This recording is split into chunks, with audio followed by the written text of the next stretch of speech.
कधी येणार?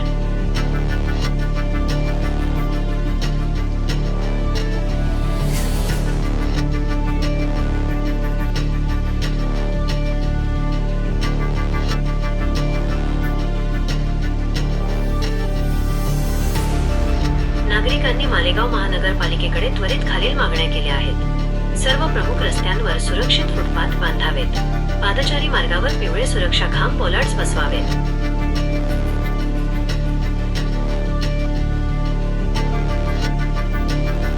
मालेगाव फुटपाथ नाही, रस्ते बनले अपघात ट्रॅप. मालेगाव शहरातील प्रमुख रस्त्यांवर पादचारी मार्ग फुटपाथ नसल्यामुळे दररोज शेकडो नागरिक आणि विद्यार्थी जीव धोक्यात घालून प्रवास करत आहेत.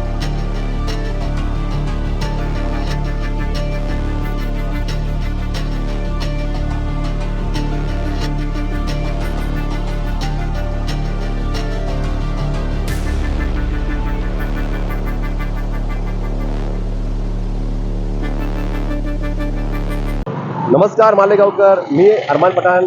आज केवळ बातमी नाही तर एक गंभीर रस्त्यावरील सत्य आपल्यासमोर मी मांडत आहे. शहरातील नागरिकांनी आणि विद्यार्थ्यांच्या सुरक्षेशी संबंधित एक गंभीर प्रश्न पुन्हा एकदा समोर आला आहे. कॉलेज स्टॉप, RBH शाळा परिसर, नवीन बस स्थानक ते मौसम पूल आणि पुढे मौसम पूल ते एकात्मता चौक या अतिवर्दळीचा मार्गावर सुरक्षित पादचारी मार्ग नसल्याने दररोज हजारो लोक जीव धोक्यात घालून प्रवास करत आहेत.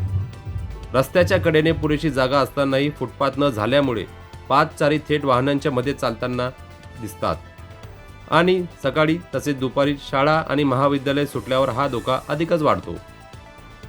वेगाने धावणाऱ्या वाहनांच्या मध्ये विद्यार्थी रस्ता ओलांडताना अनेक किरकोळ अपघात झाले असून काही गंभीर घटनाही घडल्या आहेत.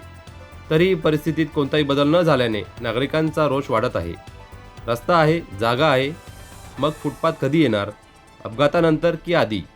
असा थेट सवाल नागरिक प्रशासनाला विचारत आहेत. सुरक्षित शहर बांधण्याच्या दृष्टीने फुटपाथ, पिवळे सुरक्षा खांब, अनधिकृत पार्किंगवर कारवाई, अतिक्रमण हटवणे आणि रिक्षा थांबे निश्चित करणे हे उपाय त्वरेने राबवणे अत्यावश्यक आहे. विशेषतः विद्यार्थ्यांच्या सुरक्षेसाठी पादचारी मार्ग उभारणे ही तातडीची गरज आहे. दरम्यान 2 दिवसापूर्वी रोकडोबा हनुमान मंदिर येथे मंत्री दादाजी भुसे यांनी मालेगावकरांना आवाहन केले की शहरात कोणत्या सुधारणा हव्या आहेत याची माहिती चिठ्ठीद्वारे द्यावी. या आवाहनाला प्रतिसाद देताना नागरिकांनी विद्यार्थ्यांच्या सुरक्षिततेसाठी या रस्त्यावर तातडीने फुटपाथ उभारण्याची मागणी प्राधान्याने मांडण्याचे आवाहन होत आहे. कारण घरातून शिक्षणासाठी बाहेर पडणारे विद्यार्थीच या धोकादायक परिस्थितीला सर्वाधिक सामोरे जात आहेत.